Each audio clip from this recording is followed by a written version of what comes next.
Hi everyone, Mrs. Reilly here with another First Chapter Friday. So if you're watching this one on the day that it's released, it is the first Friday in January, so I'm going with a bit of a snowy, cold theme.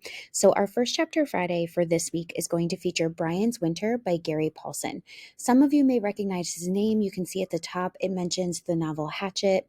So in the novel Hatchet, the story of Brian is that he is a 13-year-old who has survived a plane crash in the middle of a Canadian forest. Now, I don't want to spoil the ending of Hatchet for you, but Brian's Winter is almost like if the ending of Hatchet had been done differently. So at the beginning of Brian's Winter, there's a foreword by the author where he talks about the fact that he wrote Brian's Winter because he was getting tons of letters from readers of the novel Hatchet saying that they had wished Hatchet had ended a little bit differently, that Hatchet wasn't exactly tough enough for Brian in that situation, and they had this sounds terrible, but they had hoped he wasn't rescued so soon in Hatchet. So he wrote Brian's Winter to satisfy readers who had wanted to see Brian struggle a little bit in the forest, namely during the cold winter months. So I'm going to share a portion of Chapter 1 from Brian's Winter by Gary Paulsen. Fall came on with a softness, so that Brian didn't realize what was in store, a hard-spined Northwoods winter, until it was nearly too late. He had never thought he would be here this long. After the plane crash that marooned him in the wilderness, he had lived day by day for 54 days until he had found the survival pack in the plane. Then another 35 days through the northern summer, somehow living the same day-to-day pattern he had started just after the crash. To be sure, he was very busy. The emergency pack on the plane had given him a gun with 50 shells, a survival .22 rifle, a hunting knife with a compass in the handle, cooking pots and pans, a fork, spoon and knife, matches, 2 butane lighters, a sleeping bag and foam pad, a first aid kit with scissors, a cap that said Cessna, fishing line, lures, hooks and sinkers, and several packets of freeze-dried food. He tried to ration the food out, but found it impossible, and within 2 weeks he'd eaten it all, even the package of dried prunes, something he'd hated in his old life. They tasted like candy and were so good he ate the whole package in one sitting.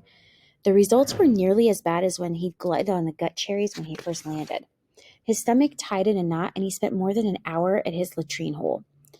In truth, he felt relieved when the food was gone. It had softened him, made him want more and more, and he could tell that he was moving mentally away from the woods and his situation. He started to think in terms of the city again, of hamburgers and malts, and his dreams changed. In the days, weeks, and months since the plane had crashed, he had dreamed many times. At first, all the dreams had been of food. Food he had eaten, food he wished he had eaten, and food he wanted to eat. But as time progressed, the food dreams seemed to phase out, and he dreamed of other things. Of friends, of his parents, always of their worry, how they wanted to see him, sometimes that they were back together, and more of girls. As with food, he dreamed of girls he knew, girls he wished he had known, and girls he wanted to know. But with the supplies from the plane, his dreams changed back to food, and when it was gone, in what seemed a very short time, a kind of wanting hunger returned that he had not felt since the first week. For a week or two, he was in torment, never satisfied. Even when he had plenty of fish and rabbit or fool bird to eat, he thought of the things he didn't have. It somehow was never enough, and he seemed to be angry all the time. So angry that he wasted a whole day just slamming things around and swearing at his luck. When it finally ended, wore away was more like it, he felt a great sense of relief. It was as if somebody he didn't like had been visiting and had finally gone. It was then that he first really noted the cold. Almost a whiff, something he could smell. He was hunting with the rifle when he sensed the change. He had awakened early, just before first light, and had decided to spend the entire day hunting and getting maybe 2 or 3 full birds. He blew on the coals from the fire the night before until they glowed red, added some bits of dry grass, which burst into flame at once, and heated water in one of the aluminum pots that had come in the plane's survival pack. Coffee, he said, sipping the hot water. Not that he'd ever liked coffee, but something about having a hot liquid in the morning made the day easier to start. Gave him time to think, plan his morning. As he sipped, the sun came up over the lake, and for the 100th time he noted how beautiful it was. Mist rising, the new sun shining like gold. He banked the fire carefully with dirt to keep the coals hot for later, picked up the rifle, and moved into the woods. He was instantly hunting. All sounds, any movement went into him, filled his eyes, ears, mind so that he became part of it, and it was then that he noted the change. A new coolness, a touch, a soft kiss on his cheek. It was the same air, the same sun, the same morning, but it was different, so changed that he stopped and raised his hand to his cheek and touched where the coolness had brushed him. "Why is it different? He whispered. What smell? But it wasn't a smell so much as a feeling, a newness in the air, a chill. There and gone, a brush of new cool air on his cheek, and he should have known what it meant, but just then he saw a rabbit and raised the little rifle, pulled the trigger, and heard only a click. He recocked the bolt, made certain there was a cartridge in the chamber, and aimed again. The rabbit had remained sitting all this time and pulled the trigger once more. Click. He cleared the barrel and turned the rifle up to the dawn light. At first, he couldn't see anything different. He had come to know the rifle well. Although he still didn't like it much, the noise of the small gun seemed terribly out of place and scared game away.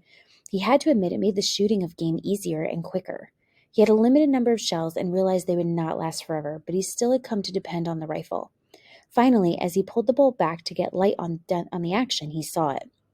The firing pin, a raised part of the bolt, was broken clean away. Worse, it could not be repaired without special tools, which he did not have. That made the rifle worthless, at least as far as being a gun was concerned, and he swore and started back to the camp to get his bow and arrows, and then the movement of things completely ignored the warning nature had put on his cheek just before he tried to shoot the rabbit. So that was just a portion of the first chapter of Brian's Winter by Gary Paulsen. As you can tell, Brian is very isolated. He is surrounded only by nature, and it really is survival of the fittest. So if you have not read Hatchet yet, I would recommend reading that first. But this could be read as what we call a standalone, meaning you can read it by itself. All you really need to know is that Brian is a 13-year-old kid who's stuck out in the middle of a Canadian forest, and winter is just about to hit. If you'd like to check out a copy of Brian's Winter, make sure you fill out the library raffle in the library Google Classroom.